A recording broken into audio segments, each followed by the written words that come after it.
श्रीमद् भागवत गीता के अध्याय 17 के साथ पुनः आपके बीच में उपस्थित हूँ। अर्जुन बोले, हे कृष्ण, जो मनुष्य शास्त्र विधि को त्याग कर केवल श्रद्धापूर्वक पूजन करते हैं उनकी स्थिति कौन सी होती है, सात्विकी, राजसी अथवा तामसी? श्री भगवान बोले, मनुष्यों की वह श्रद्धा उनके स्वभाव से उत्पन्न होने के कारण सात्विकी, राजसी और तामसी इन 3 प्रकार की होती है। उसको तू मुझसे सुन। हे भारत, सभी मनुष्यों की श्रद्धा उनके प्राकृतिक स्वरूप के अनुरूप होती है। यह मनुष्य श्रद्धामय है, इसलिए जो जैसी श्रद्धा वाला है वैसा ही उसका स्वरूप है। सात्विक पुरुष देवताओं को पूजते हैं, राजसिक मनुष्य यक्ष और राक्षसों को तथा तामसी मनुष्य भूत प्रेत को पूजते हैं। जो मनुष्य शास्त्र विधि के विपरीत होकर घोर तप करते हैं तथा दंभ अहंकार से युक्त और कामना, आसक्ति और बल के अभिमान से भी युक्त हैं, जो अज्ञानी मनुष्य शरीर में स्थित 5 भूतों को तथा अपने अंतःकरण में स्थित मुझ परमात्मा को कष्ट पहुँचाते हैं, उनको तू असुर स्वभाव वाला जान। सबका प्रिय भोजन भी अपनी अपनी प्रकृति के अनुसार 3 प्रकार का होता है। इसी प्रकार यज्ञ, तप और दान भी 3 प्रकार के होते हैं। उनके इस भेद को तो मुझसे सुन। आयु, बुद्धि, बल, आरोग्यता, सुख और प्रीति बढ़ाने वाले, रसयुक्त, चिकने, स्थिर रहने वाले अर्थात जिसका सार शरीर में अधिक समय तक बना रहे तथा स्वभाव से ही मन को प्रिय, ऐसे भोजन सात्विक मनुष्य को प्रिय होते हैं। कड़वे, खट्टे, नमकीन, अत्यंत गर्म, तीखे, रूखे और दाहकारक भोजन राजसिक मनुष्य को प्रिय होते हैं। ये भोजन दुख, शोक और रोग उत्पन्न करने वाले हैं। जो भोजन अधपका, रस रहित, दुर्गंधयुक्त, बासी, जूठन और अपवित्र भी हो वह तामसिक मनुष्य को प्रिय होता है।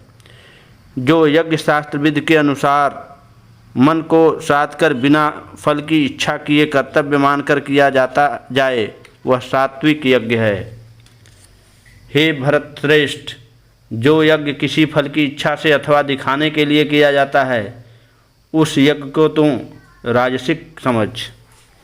जो यज्ञ बिना शास्त्र विधि से, बिना अन्नदान के, बिना मंत्रों के, बिना दक्षिणा के और बिना श्रद्धा के किया जाता है उस यज्ञ को तुम तामसिक यज्ञ की श्रेणी में समझ।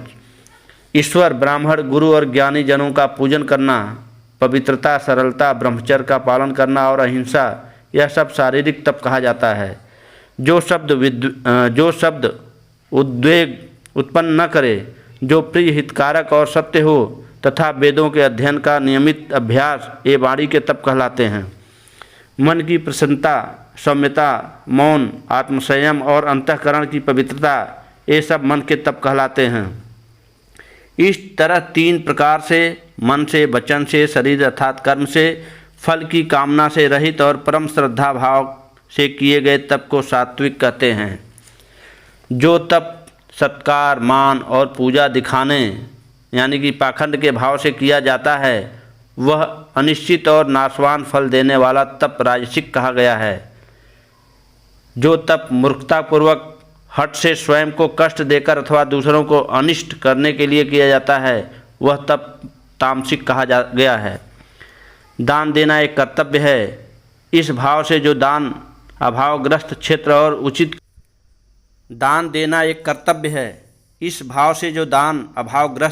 और उचित काल में तथा उचित पात्र को बिना किसी उपकार की अपेक्षा किए दिया जाता है वह दान सात्विक कहा गया है।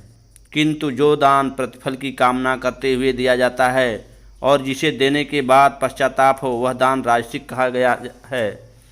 जो दान तिरस्कार के साथ अयोग्य देश काल में किसी कुपात्र को दिया जाता है वह दान तामसिक कहा गया है। ओम तत्सत, ये 3 अक्षर ब्रह्म का निर्देशित नाम कहे गए हैं। इन्हीं से आदिकाल में ब्राह्मण, वेद और यज्ञ की रचना हुई।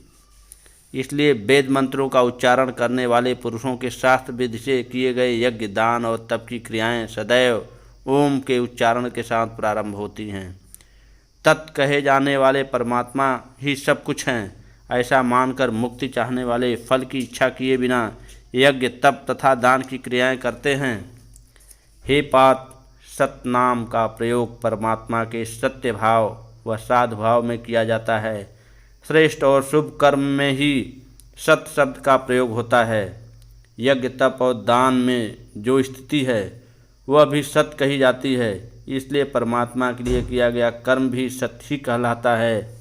हे पार्थ, बिना श्रद्धा के किया हुआ यज्ञ, दिया हुआ दान और किया गया शुभ कर्म असत कहा गया है, क्योंकि न तो इस लोक में और न ही मृत्यु के बाद लाभदायक होता है।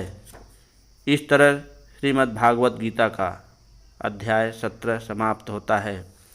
ओम श्री परमात्मने नमः। ओम श्री परमात्मने नमः। ओम श्री परमात्मने नमः।